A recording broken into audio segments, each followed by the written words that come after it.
10일 동안 환난을 받으리라. 네가 죽도록 충성하라. 여기서부터가 중요해요.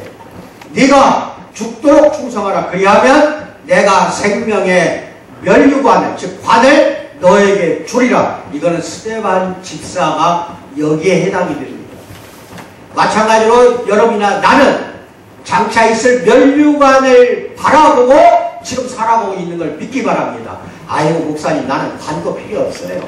소박하고 소탈하게 그냥 이 현 세태 따라가면서 그냥 재미있게 살다가 죽을래요. 이러면 이제 면류관 이 지상에서 받아버렸기 때문에 하늘나라에서는 없습니다. 그거 잘 알아야 돼요. 그러니까 지상의 면류관을 원하지 마세요.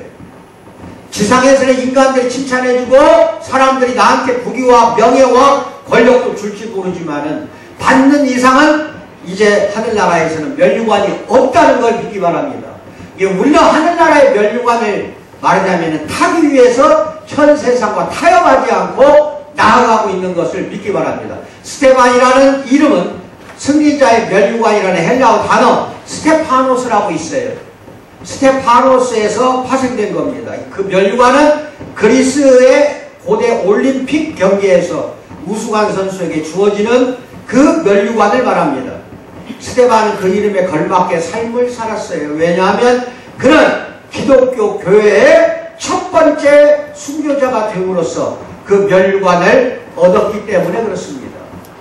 물론 이전에 세례 요한도 순교를 했고 예수님도 십자가에 매달려 말하자면 돌아가셨고 세 번째가 이제 스데반이지만 기독교라는 게 종교가 탄생되면서 첫 번째 순교자는 그 앞서 말한 두 분이 아니라 바로 이 스데반 집사입니다. 그걸 잘 알고 계시기 바랍니다. 이 기독교가 생기면서 맨 처음에 순교당에 죽은 스데반 집사를 오늘 배우는 겁니다. 그래서 우리 주님은 주님께 충성하는 당신의 자녀들에게 복을 주기로 약속을 하셨습니다. 충성하는 사람에게 주는 복이 바로 이 대관식이에요. 스데반은 하늘에서 면류관을 받았을 뿐만 아니라 땅에서도 받았던 인물이에요. 그는 자신의 은사들과 자신에게 주어진 기회에 충실했기 때문에 주님이 새로운 사역으로 그를 승진시켜 준 겁니다. 이 땅에서도 승진을 받았어요. 스데반에 대해 우리가 알 수 있는 것은 사도행전의 단 2장입니다. 6장, 7장 단 2장에 불과합니다. 그렇지만 거기에 나온 그 스데반의 순교는 엄청난 우리에게 충격으로 다가옵니다. 그러나 그는 지금까지 하나님의 종들에게 큰 격려가 되고 있어요. 그리고 경건한 사람이었고 그는 그의 경건한 성품은 그의 삶과 사역 속에서 그대로 드러났던 겁니다. 먼저 겸손입니다. 겸손은 종이라는 그 종의 신분을 잊어버리지 않으면 겸손할 수가 없어요. 해서 이걸 같이 한번 읽어봅니다. 이걸 우리 이제 다음 주에는 컴퓨터 고쳐놓을 테니까 민주가 저 뒤에서 다 해줘야 돼. 이런 부분을.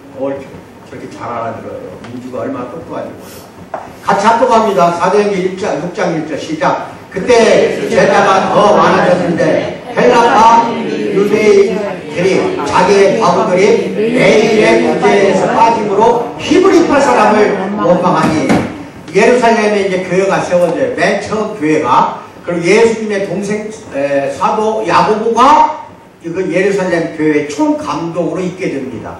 그러면서 그 안에는 헬라파 유대인과 히브리파 유대인이 섞여 있었어요. 헬라파 유대인은 뭐냐? 예루살렘의 축제를 참가하기 위해서 또는 크리스찬들이 모여있다고 하니까 참가하기 위해서 여러 세계 나라에서 온 유대인들을 말합니다. 즉 이스라엘 땅에 살지 않는 유대인들이 헬라파 유대인이에요. 그 다음에 히브리파 유대인은 뭐냐? 예루살렘에서 토백이로 오래전부터 살았던 유대인들이 같이 섞어져서 교회가 이루어졌는데 헬라파 유대인들은 먼 데서 왔잖아요. 거기다 또 과부들이 많아요. 그 과부들이 차별 대우를 받은 거야. 오늘 말하면 교회 안에서. 그래가지고 교회 안에서 구제활동을 벌려주는데 히브리파 유대인들한테는 먹을 거니 뭐니 잘 공급이 되는데 먼 데서 온 헬라파 유대인, 특히 과부들은 굶고 있더라 이겁니다. 뭐 말인지 알아요? 예, 교회 안에서 그 사람들은 아주 그냥 차별 대우를 받는 거야. 아시겠죠? 예, 그거예요. 그 다음에 그 2절 시작. 12사도가 모든 제자를 불러 이르되 우리가 하나님의 말씀을 제쳐놓고 적대를 일삼는 것이 마땅하지 아니하니. 그때 12제자가 사도들이 다 예루살렘 교회에서 같이 일했어요. 12사도가 예수님 부활 승천한 다음 이야기예요. 이게 같이 일했는데 그냥 그 12사도가 모든 이제 거기에 제자들 그 신자들을 불러서 뭐라고 말해? 우리가 하나님 말씀만 우리는 하겠다. 말씀을 제쳐놓고 너희들을 접대하려고 하니까 너무 분망하다 이거예요.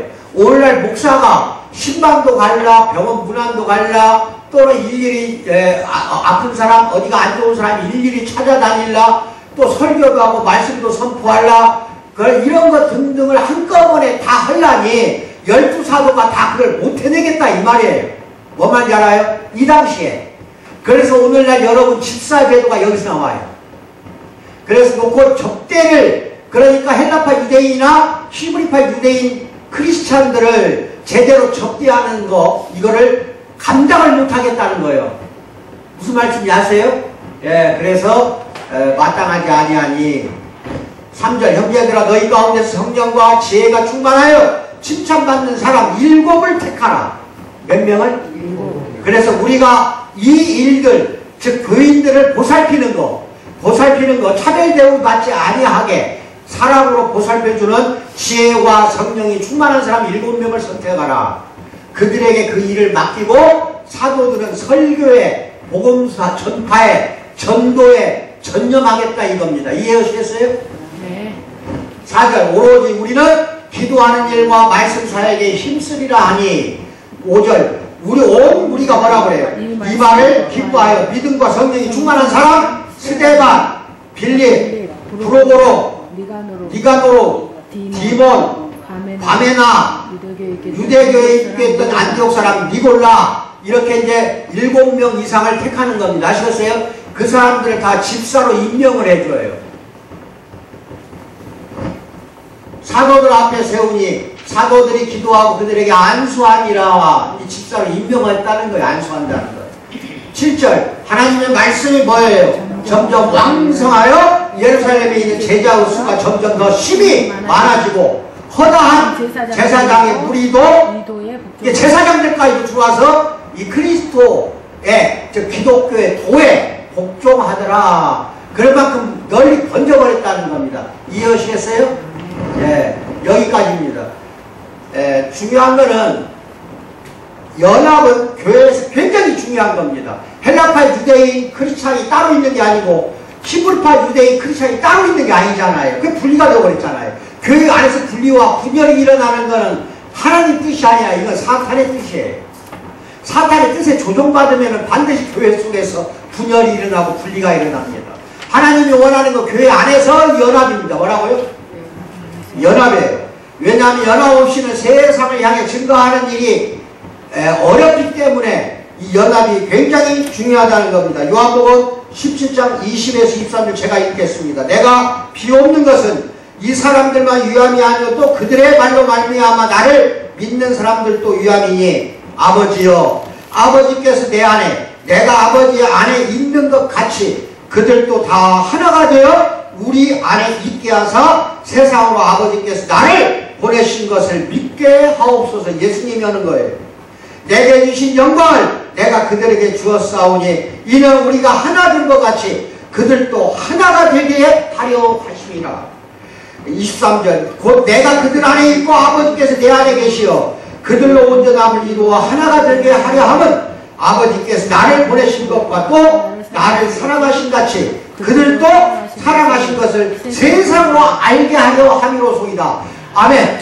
저 내가 아버지 안에 있고 이들도 내 안에 있으니까 같이 하나가 됐다 이겁니다. 아멘 받으시기 바랍니다. 여러분이나 나는 예수님 안에 하나님 안에서 하나된 연합된 몸으로 지금 살고 있는 걸 믿기 바랍니다. 하나님의 백성들이 서로 사랑하지 않는다면 어떻게 교회 밖에 있는 사람들이 안에 있는 사람이 서로 사랑하지 않는데 안에 있는 사람이 사랑 못하는데 밖에 있는 사람들이 사랑의 하나님을 믿을 수 있겠습니까? 절대로 있을 수 없어요. 오늘날 전도가 어려워진 이유 중에 하나가 이거예요. 가장 큰 이유라고 보면 돼요. 교회 안에 있는 사람이 성도들이 서로 물고 뜯어요. 허물과 비방하고 비난해요. 그러니 밖에 있는 사람들이 교회에 오려고 하겠습니까? 이건 천만 부당한 말이에요. 항상 교회 안에 있는 여러분부터 먼저 사랑으로 넘쳐나서 연합된 하나의 몸으로 밖에 나가서 행동하세요. 그래야 그걸 보고 믿지 않는 자들이 교회를 오게 되는 겁니다. 아시겠어요? 그게 안 되면 안 돼요. 절대로 안 돼요. 예루살렘 교회 연합이 위협이 된 건 첫 번째 요소가 교리적인 것도 아니요 실제적인 것이었어요. 먹고 사는 것에 관한 것 때문에 분리와 분열이 벌어졌어요. 리더십과 행정에 관한 것이었어요. 사도들은 다양한 사역으로 너무 분주했기 때문에 때때로 일상생활에 필요한 것들을 교회에 의지하고 있던 과부들을 사도들이 12명이 일일이 챙겨줄 수가 없었어요. 설교올라, 기도올라, 말씀, 복음 전파할라, 사도들이 할 일이 너무 많아요. 그러니까 7명의 집사제도라는 것을 만들게 이제 되는 겁니다.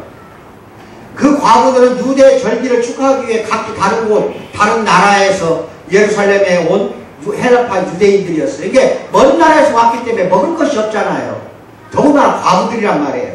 그들은 회심한 후, 즉 예수님을 영접한 후 그리스도에 관해 좀 더 배우기 위해 자기 나라로 안 가고 그냥 예루살렘에 남아서 교회에 나왔던 거예요. 히브리어를 쓰는 유대인들에게는 부족함이 없었어요. 왜? 그 옆에가 다 자기 집이 있었으니까, 마을이 있고. 헬라파를 쓰는 유대인들은 제대로 보살핌을 받지 못했어요. 교회 안에서 무시를 당하고 천대 멸시를 당했어요. 그리고 그것은 비난과 분열로 이어졌고 대부분의 교회에서 누군가 외면당하고 무시받고 있다고 느끼게 되면 반드시 문제가 생깁니다. 이 안에서도 그래요. 내가 이 교회 나가면 뭐해? 교회 나가봐야 차가운 시선으로 나를 쳐다보는데 나를 외면하는 것 같아. 나를 비난하는 것 같아. 내가 이 교회에 있을 수 없을 것 같아. 이러한 시선을 받았다고 한다면 그 교인은 당장에 안 옵니다. 오겠어요? 죽어도 안 오죠. 그래서 그게 문제예요. 교회 안에는 그런 시선들이 굉장히 많은데 우리 교회라고 해서 이걸 무시할 수는 없어요. 우리 교회는 비교적 개척교회고 같이 이제 가족 같은 그 분위기이기 때문에 다 같이 사랑하고 잘 뭉치는 거 내가 알아요. 이게 우리 교회는 남을 비난하거나 멸시천대하는 거 없어요. 그런데 이제 교회가 크잖아요. 왜 교회 크다고 좋은 거 하나도 없어요. 어떤 사람이 목사님 왜 목사님 교인들은 얼마가 돼요? 이거 꼭 이상한 것만 물어봐 나한테. 대답하기가 참 곤란하지? 나는 20명도 오고 30명도 온다. 그럼 뭐라고 치면 50명도 오더라 그랬어. 그랬더니 나는 한 10,000명 다니는 교회 다녀요. 이거 자랑하더라 이거야.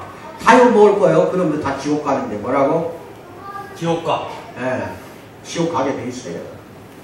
그냥 성경책만 들고 문턱 드나드는 거 절대 구원받은 거 아니라니까요.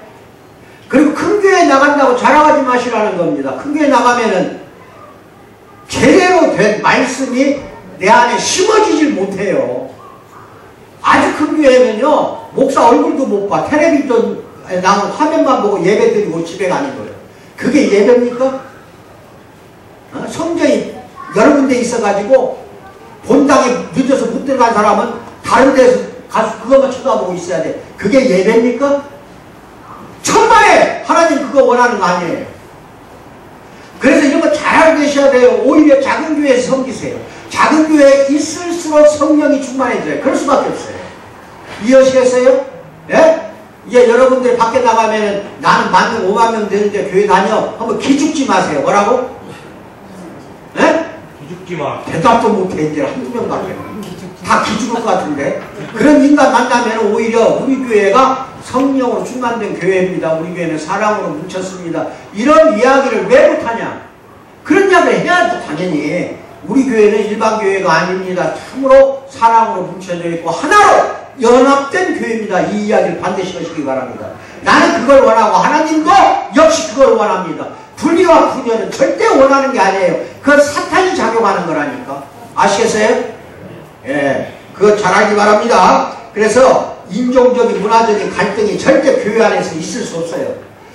하나님의 그 문제의 해결은 연합에 관한 설교를 많이 한다고 해결되는 것도 아니고 그들을 헬라파 유대인들 과부들을 집으로 돌려보낸다고 해결되는 거 아니에요. 간단한 해결 방법은 그 일에서 사도들을 자유롭게 해줘버려. 그냥 말씀하고 기도만 하라고. 자유롭게 해주는 대신 그것을 맡아서 일할 수 있는 사람들을 여러 명을 정하는 겁니다.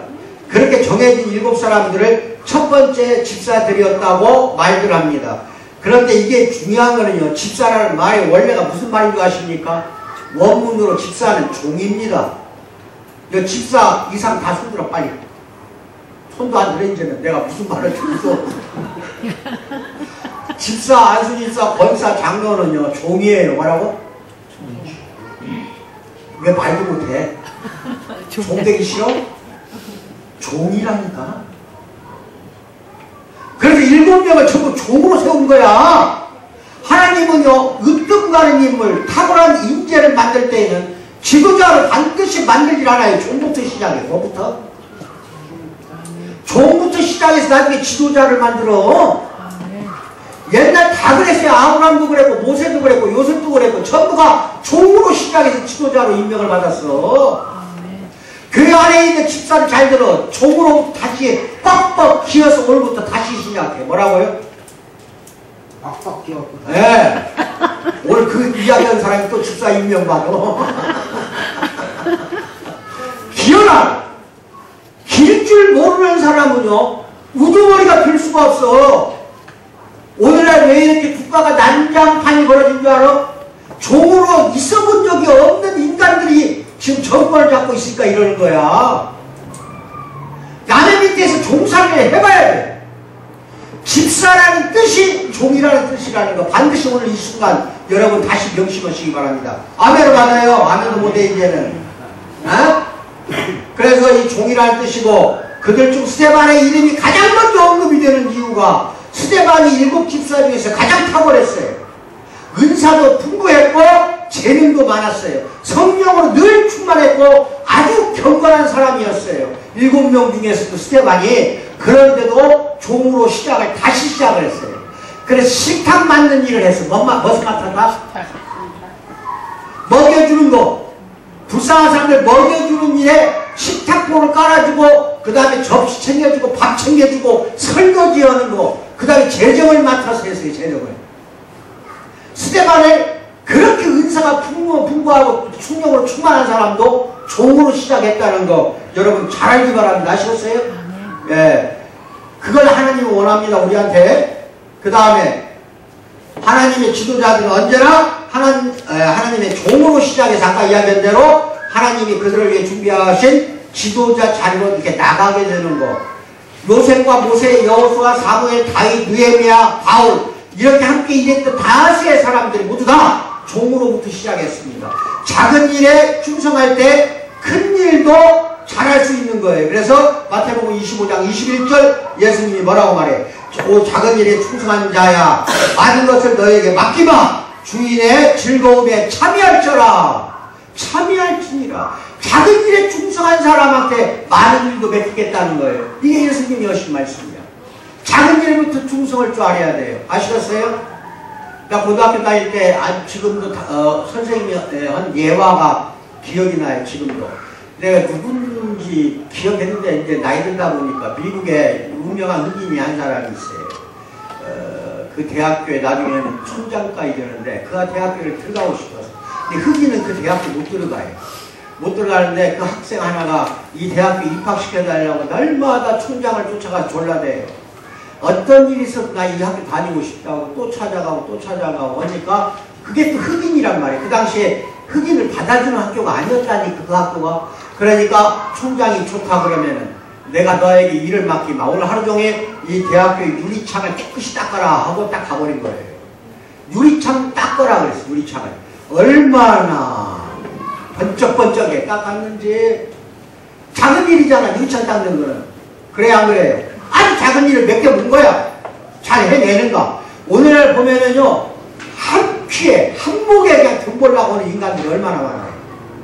작은 일에 조그마한 일에 충성을 못하는 사람은 큰 일도 사회도 마찬가지예요. 절대 성공 못합니다. 돈 못 벌어요. 그런데 거기에 이제 딱 닦아놨다고 하니까 총장이 오후 늦게 와가지고 하얀 장갑, 면장갑을 끼더랍니다. 총장이 하얀 면장갑을 껴가지고 유리창을 만지는 게 아니라 유리창 테두리 있었어. 가장 닦기 싫은 데가 거기야. 유리창에 끼어져 있는 테두리가 얼마나 닦기 싫어. 거기를 싹싹 문지르고 다니더래요. 그 많은 유리창을 전부 다. 그러고 나서 딱 보니까 하얀 면장갑이 먼지 하나 묻어있는 게 없더랍니다. 그래서 그 학생을 너는 작은 일에 충성했으니 이제는 이 학교에서 받아주겠다 해서 받아줬는데 그 흑인이 그 학교를 졸업하고 드디어 그 학교의 총장이 됩니다. 하나님은요, 작은 일에 충성한 사람을 들어쓴다니까. 큰 일에 충성한 사람 들어쓰질 않아요. 이미 커버렸는데 뭐 들었어? 이미 컸는데. 그러니까 사회에서나 교회에서나 조그마한 일, 남들이 보지도 않는 청소를 깨끗이 한다든지, 누가 시키지도 않았는데 설거지를 한다든지, 누가 뭐라고 말도 안 했는데 어떻게든지 뭔가 내가 일거리를 찾아서 하려고 하는 그런 사도들, 그런 성도들이 지금 우리 교회에 많아요. 참 많아. 나 그거 얼마나 다행인지 몰라. 고수도 많지 배웠어. 뭐라고? 얼마나 내가 사랑하는지 몰라. 너무 일을 잘해. 토요일 뭐 힘없이 나와갖고 유사하고랑 같이 시장 가서 주일날 반찬부터 챙겨서 같이 사지. 밤새워서 잠자고 가지. 내가 우리 교회처럼 나는 정말 행복한 사람이에요. 정말이요. 왜? 네. 작은 일에 충성했으니까. 그 아멘은 인간도 해야 된다 그렇게. 그렇게 충성을 잘한 사람들이 있기 때문에 이 교회는 앞으로 부흥되리라 믿습니다. 아멘. 겸손은 우리 자신을 초라하게 난 별 가치가 없는 사람이야 생각하는 게 겸손이 아니야. 여러분 이 스데반 집사한테 맨 처음에 배워야 할 게 겸손이에요. 그렇게 성령의 은사와 재능을 타고난 사람이었어요. 집사로 임명받았지만은요 사도 이상이야. 설교하는 거나 병 고쳐주는 거, 능력을 발휘해서 귀신 쫓아내고 이런 것 등등을 다 해냈던 사람이라니까. 그런데 다시 집사로 시작을 하는 거야. 다시 식탁 볶아하는 것부터 다시 시작한다니까요. 그래서 얼마나 겸손한지 몰라요. 그럼 겸손한 사람은 뭐냐? 난 별 가치가 없는 사람이라고 생각하는 거, 이거는 50점만 맞은 거예요. 원래 겸손은 뭐냐? 내 자신을 아예 생각하지 않는 것이 겸손이라니까. 아멘 못 받아? 왜 여기서 아멘 소리가 나와? 내 자신을 어떻게 하라고?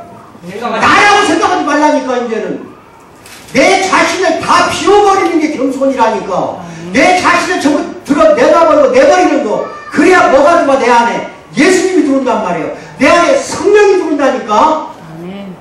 이제 아시겠어요? 겸손한 사람, 온유한 사람한테는요 성령이 충만하게 들어있어요. 그렇지 못한 사람은요 성령이 들어가 있지 않아. 온전히 겸손하십시오.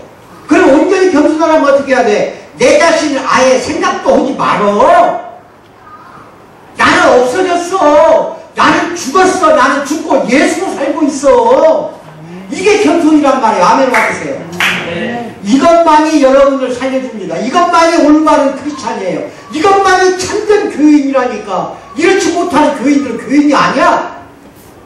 겸손하지 못한 거, 즉 나 자신을 내세우는 거, 나가 아닌 내 안에 있는 예수를 내세워야 되는데 내 안에는 예수가 없고 나가 깍들어 차있어. 나가. 이게 무슨 겸손이냔 말이에요.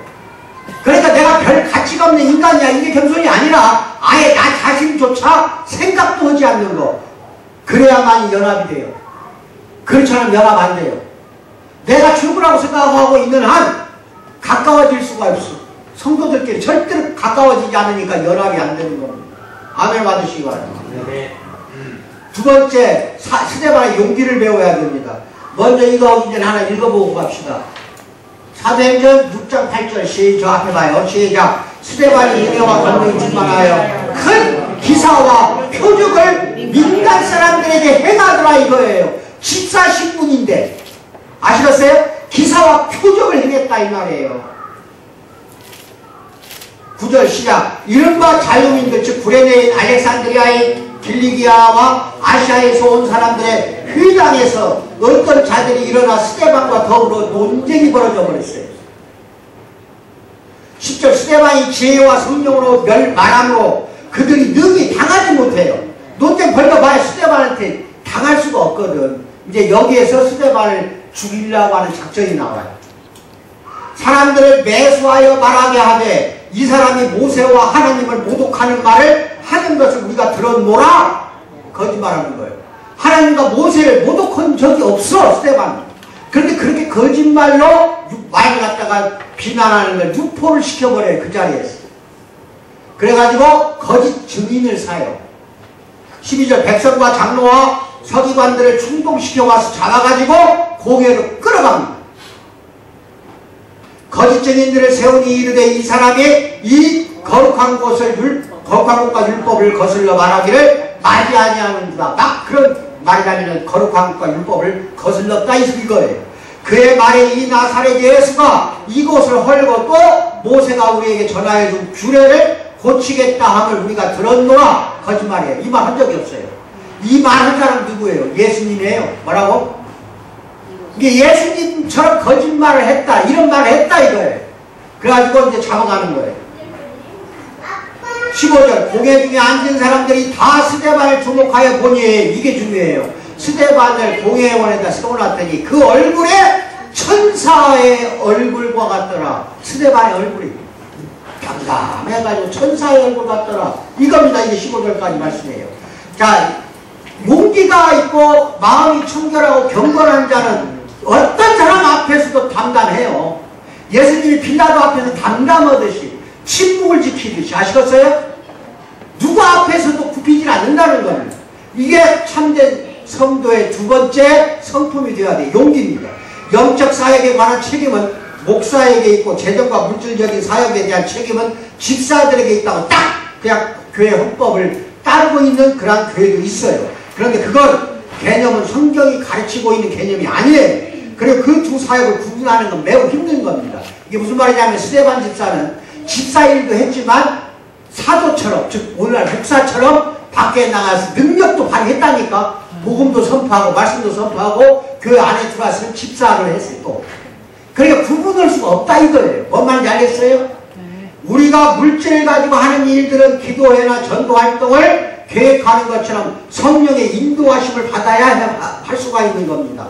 물질을 하는 건 다 성동의 인도하심을, 성령의 인도하심을 받으면서 해야 돼요.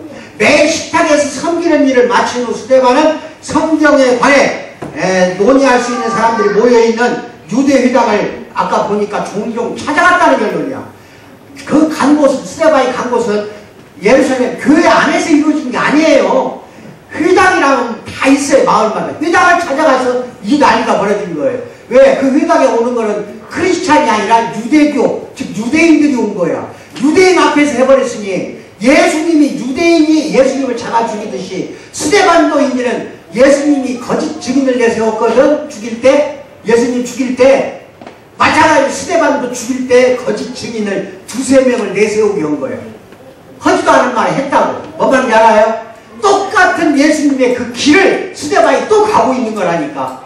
예수님은 십자가에 못 박혀 죽었지만 스데반은 거짓 증인들에 의해서 공회, 상해들인 공회에서 쫓겨나서 바깥 문 근처에 끌려놓고 돌로 쳐서 그 근방에 뺑 유대인들이 돌로 쳐서 죽여버렸어요. 스데반을. 그래서 첫 번째 순교자가 된 겁니다. 어쩌면 예수님 가신 그 길을 똑같이 걸어갔어요. 똑같이. 예?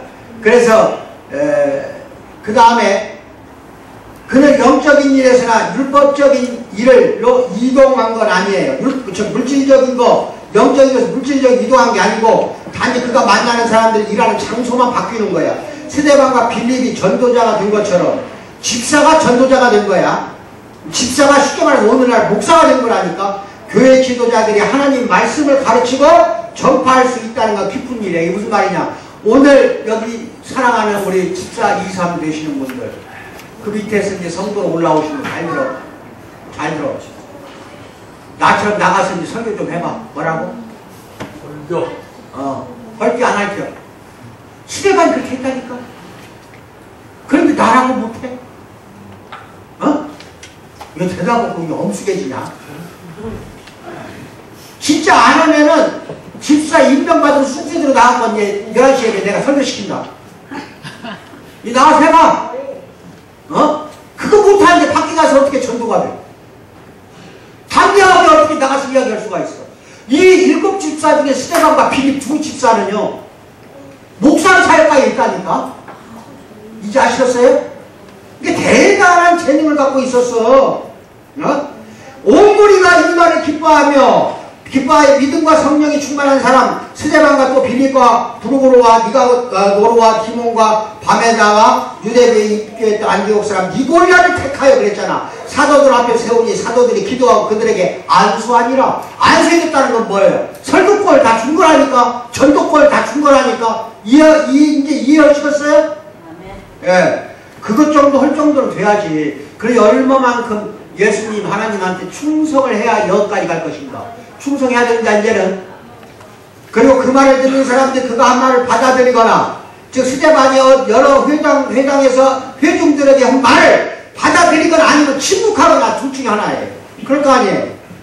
근데 이 뭐예요? 하나님의 성령이 하나님의 말씀을 사용했는데 그들은 침묵시키거나 침묵시키는 방법을 선택했다 이거예요. 즉 스데반은 말을 듣는 걸 선택해야 되는데 회당에서 하는 말을 듣고는 침묵을 시켰다. 즉 말 듣기 싫다는 거야. 그래가지고 결국은 사내들이 공의회를 끌고 가버린 거예요.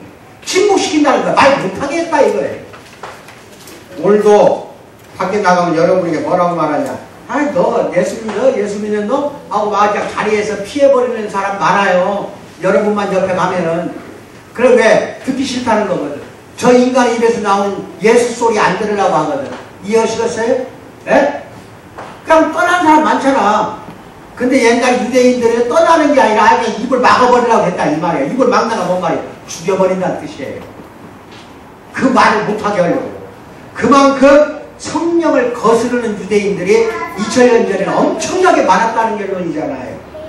그래서 거기 보면 빌립보서 3장 10절에 뭐라고 말하냐. 내가 그리스도와 그 부활의 그 권능과 고난에 참여함을 알고자 하여 그의 죽으심을 본받는다. 사도 바울 뭐라고 해요? 예수님의 죽으심을 본받는다고 하잖아요. 그러한 사랑하는 우리 성도 되기를 주님의 이름으로 축원드립니다. 아시겠어요? 예수님은 새로운 성전이 있게 될 것이고 요한복음 2장 19절에서 그런 말씀을 해요. 예수께서 대답하여 이르시되 너희가 이 성전을 헐라 내가 사흘 동안에 일으키리라 이렇게 이야기하잖아요. 그 자기 몸을 갖고 이야기한 거거든. 사실은 예루살렘 성전을 진짜 헐어버리고 3일 만에 일으킨다. 일으킬 수도 있겠죠. 예수님은 하나님이니까. 근데 여기서는 말이 뭐냐. 내 몸을 말하면은 내 몸이 3일 만에 즉 사흘 만에 죽고 부활한다는 걸 말하는 건데 이거를 갖다가 진짜 성전을 갖다가 허물라고 했다. 성전 모독죄, 신성 모독죄 다 잡아 죽이려고 하는 거예요. 유대인들이 다 그랬어요. 예? 예수님은 또 유대인의 음식 규정, 바리새인들이 지키는 엄격한 안식일 규정을 제쳐 놓으신 건 사실이에요.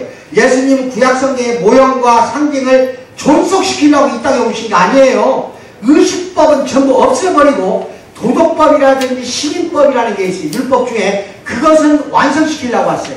절기는 없애버리고 의식은 없애버리고 나머지 율법은 완성시키려고 오신 분이 누구라고요? 예수님이셨다니까. 그러니까 여러분이 오늘날 예수 믿으면서도 히브리인들, 유대인들처럼 성전에 나가서 양 잡고 소 잡고 피 뽑아서 뿌리고 비둘기 잡고 그거 해 안 해? 우리가 그거 하냐고. 왜? 그것은 없애버리라고 오셨거든 예수님이. 자기가 성전으로 왔다는 거는 없애버리려고 왔어요. 오늘 천주교는 미사를 드립니다. 미사가 뜻이 뭔지 알아요? 제사 드린다는 거예요. 제사법은 이미 없어졌어. 제사 드리는 거 아니야. 미사라는 것 자체가 제사라는 뜻이에요. 그래서 천주교는 가서 예배는 전부가 제사식으로 가요. 근데 우리는 이미 없어진 제사를 드릴 필요는 없는 거예요. 왜? 예수님이 자기 몸으로 피의 제사를 피값을 치르고 우리 죄를 다 사주셨기 때문에 우리는 감사와 찬양으로 그냥 예배드릴 뿐이에요. 그대로 우리는 구원을 받은 거예요. 그래서 그런 부분을 여러분이 잘 알아야 하는데 2000년 전에도 이런 걸 아는 사람이 거의 없었다니까. 그러니까 유대인들이 다 잡아 죽이려고 한 거예요. 스데반까지. 스데반은 종교적인 논쟁을 한 것도 아닌데도 불구하고 결국은 데려다가 그렇게 죽이는 참사가 벌어지게 돼요. 돌로 쳐 죽이는 거 참 비참해요. 근데 더 중요한 거는 그 옆에 사도 바울이 있었다니까. 그때는 바울이 아니야. 사울로. 그래가지고 기독교를 믿는 사람 다 잡아다가 고발하는 사울이 스데반 집사가 죽을 때 근처에 서서 구경하고 있어, 구경꾼으로. 그런데 공증인들이 돌로 쳐 죽일 때는 옷을 벗어요. 증인들이 옷 벗은 거를 사도 바울에게 맡겨. 사도 바울 발 아래에다가 그 옷을 맡겨놓고는 돌로 쳐서 죽이는 거를 바울은 물끄럼 쳐다보고 있었던 범인 중에 하나가 현재 사도 바울이었다니까. 이제 아셨어요? 그런 비참한 일이 있었어. 그리고 그 이날 이후로 계속 붙잡아 가는 거야. 사울이었을 때. 바울이 아니 사울이었을 때. 오늘날 복음조들 전도를 가장 크게 방해하는 요소는 그 믿지 않는 사람의 분노나 이제는 반대가 아니에요. 옛날 2000년 전보다는 분노나 반대가 극히 적어졌어. 지금은. 그러니까 믿지 않는 사람한테 복음을 전도할 때 그 사람들이 분노를 또는 반대하는 거, 이것이 중요한 게 아니라 무관심과 무지와 냉담이야. 도대체가 다 무관심해졌어요. 그러니까 복음 전도하는 여러분이나 나도 똑같이 무관심해지고 무지해지고 냉담해져 버렸다 이 말이에요. 이제는 전도 자체를 하려고 하질 않아. 상대방이 무관심하고 무지하고 냉담하니까. 그런데 알고 계십시오. 기독교는 피해 종교입니다. 피해 종교라는 건 뭔 말이냐. 다 피를 흘리고 그 터에 세워졌다니까. 기독교는 박해가 심하면 심할수록 더 크게 성장했어요. 그런데 기독교가 편안하면 편안할수록 성장하는 게 아니라 타락으로 간다니까요. 사실 나는 그렇게 기도해요. 우리 편안하게 해달라는 기도가 나오질 않아요. 더 박해받게 해달라고 한다니까. 기독교인들은 박해를 받아야 살아나. 기독교인들이 편안하게 물질의 축복을 누릴 때에는 싸워지고 부패하고 타락으로 하기 때문에 이 세상에 빛과 소금 사이에 죽어도 못합니다. 우리 교회도 배가가 되고 성장하려면 부지런히 좀 박해 좀 당해야 돼. 박해 당하면 성장해요. 그런데 박해를 당하지 않아. 나가기만 하면 냉담해지고 무지해지고 나가기만 하면은 무관심해진데 부딪히니까 똑같이 무관심하고 냉담해지고 무지해진다니까 이제는. 그러니까 서로가 전도를 나오질 않아요. 문제는 여기가 있는 거예요 지금. 우리 교인들이요 추수할 때가 있다고 예수님이 그러잖아. 그런데 일꾼이 없다고 하잖아. 일꾼이 지금. 여러분이나 나는 추수밭에 있어요. 저거 밖이 다 추수밭이야. 날 들고 나갑시다. 아시겠어요? 네? 추수를 해야 할 거 아니야. 믿는 자에게 주신 하나님의 능력인데 부분은 그걸 선포를 못한다면 그건 다 죽은 거죠 우리가. 오늘날 그리고 나서 이제 미국의 감리교 목사 클로비스 차펠이 뭐라고 말하냐. 세상이 무관심할 수 없는 교회요.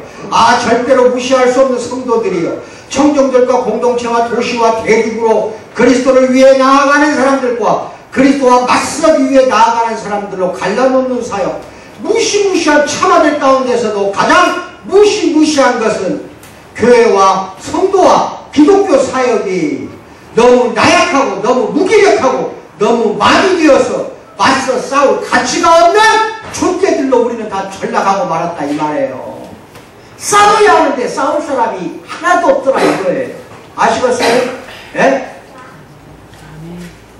저녁인가? 나는 몰라. 잘 안 보니까 TV를. 100만 인파가 모였다며. 맞아요?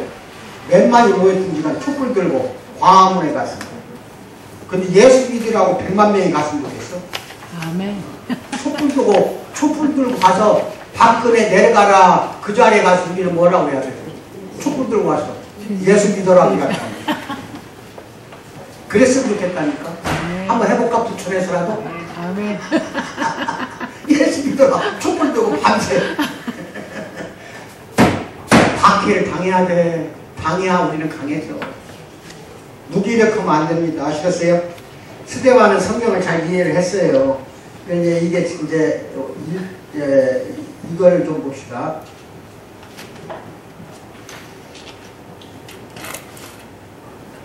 (51절에서) (60절까지) 목이 곧고 마음과 귀에 할례를 받지 못한 사람들아. 이 스데반이 유대인들한테 한 말이에요. 너희도 너희 조상과 같이 항상 성령을 거스르는도다. 너희 조상들이 선지자들 중에 누구를 박해하지 아니하였느냐. 의인이 오시리라 예고한 자들을 그들이 죽였고, 이게 누구야? 세례 요한이야. 세례 요한을 그들이 죽였고, 이제 너희는 그 의인을 잡아준 자여 살인한 자가 되었으니 또 이제 예수를 죽였다 이거예요. 그 다음, 너희는 천사가 전한 율법을 받고도 지키지 아니하였도다 하니라. 그들이 이 말을 듣고 마음에 찔려 그를 향하여 이를 갈거든. 마음에 찔리면 고맙다고 해야 되는데 이를 갈어. 찔르니까 마음 완고한 사람을 찔러보세요. 그러면은 고맙다고 하는 사람 거의 없어요. 열려있지 않아. 마음이 굳어있기 때문에 이를 갈어. 뭐라고요? 이게 문제가 있어. 우리한테는 인간의 그게 근본적인 그게 악함이라 이겁니다. 아시겠어요? 그래서 지혜가 풍부했다. 스데반은 성경을 잘 이해하고 있었고, 유대 역사 속의 사건들을 쭉 돌맞기 전에 공회에서 그렇게 쭉 이야기를 합니다. 옛날부터 쭉 완악했던 그 모습, 이 구약을 쫙 이야기하고 나가요. 이야기하고 나가서 결국은 전부 다 이야기를 하는데 성경이 굉장히 밝아요. 그래서 하나님 이스라엘 백성에게 주신 가장 큰 선물은 그들께 함께하는 하나님의 영광을 주었어요. 이스라엘이 가장 위대한 민족이 된 거 뭐야? 하나님이 영광이 떠나질 않았었다니까 옛날에는. 근데 예수님 오실 때에는 영광이 떠나버렸어. 왜 떠났냐? 전부 모세의 율법을 참되게 지키는 게 아니라 경건한 모양새만 지키려고 했어. 바리새인들이. 그러니까 전통을 중시를 해요. 장로들의 전통을 중시했다니까 하나님의 율법을 중시한 게 아니야. 전통을 중시하면 어떻게 되느냐? 그게 우상이 되어버린 거예요. 그래서 하나님의 율법을 중시했더라면 예수님 안 죽였어요.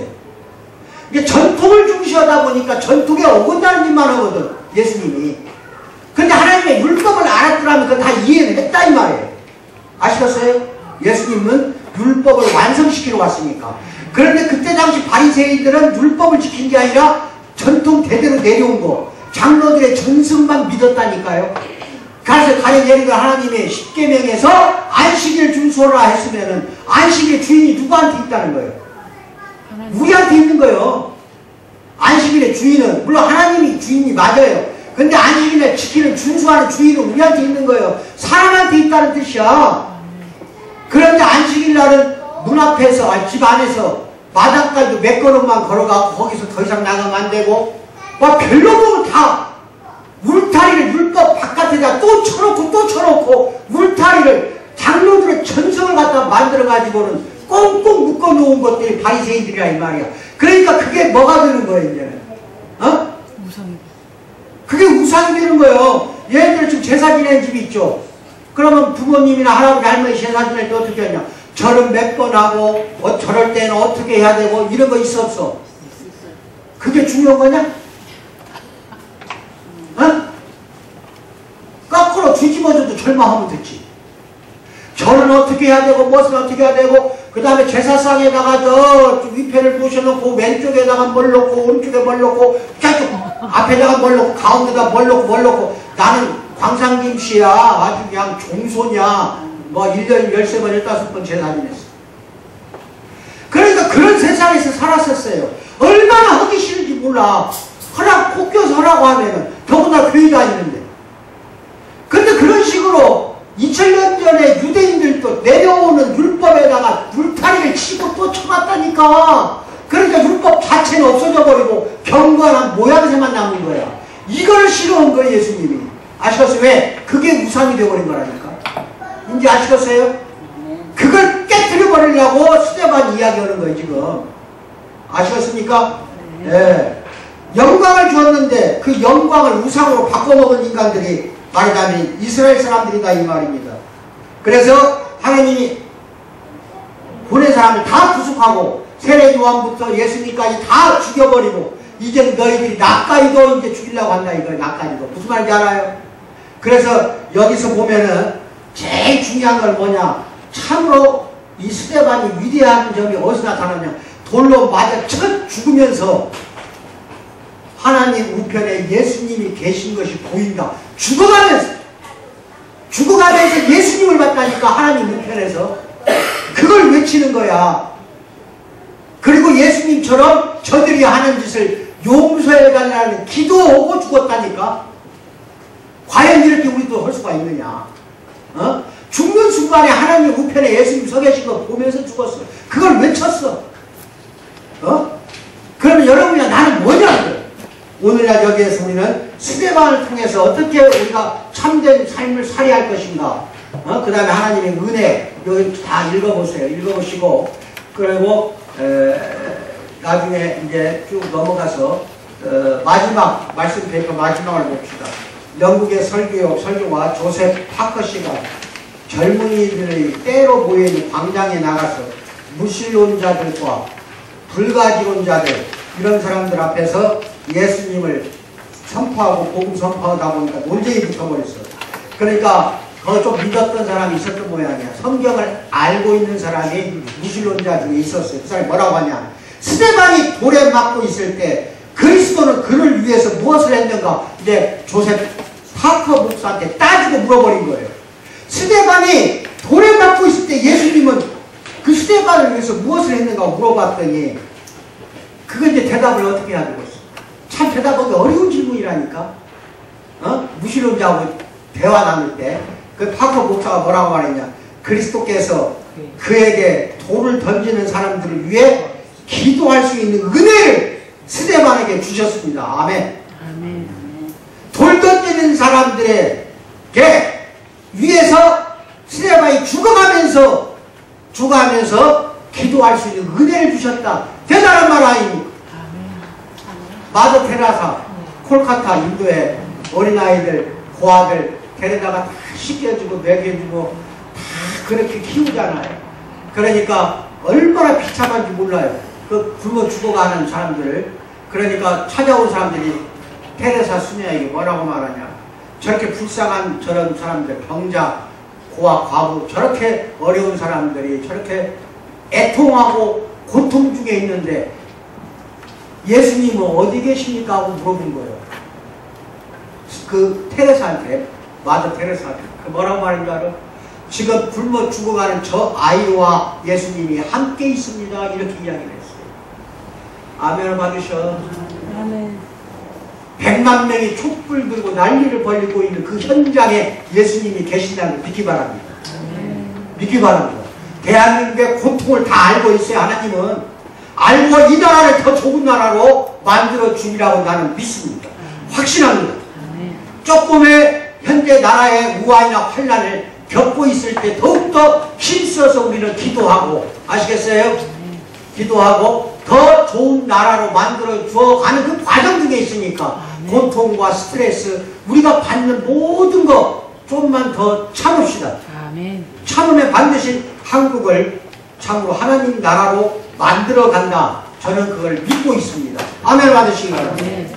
기도하겠습니다. 사랑의 하나님 아버지 참으로 감사합니다. 사랑하는 형제들, 스데반 집사를 통하여 죽어가면서도 그 자기를 돌을 던져 죽이는 사람을 위하여 기도했던 스데반 집사 같은 지혜와 겸손과 용기와 은혜를 베풀어 주실 줄 믿습니다.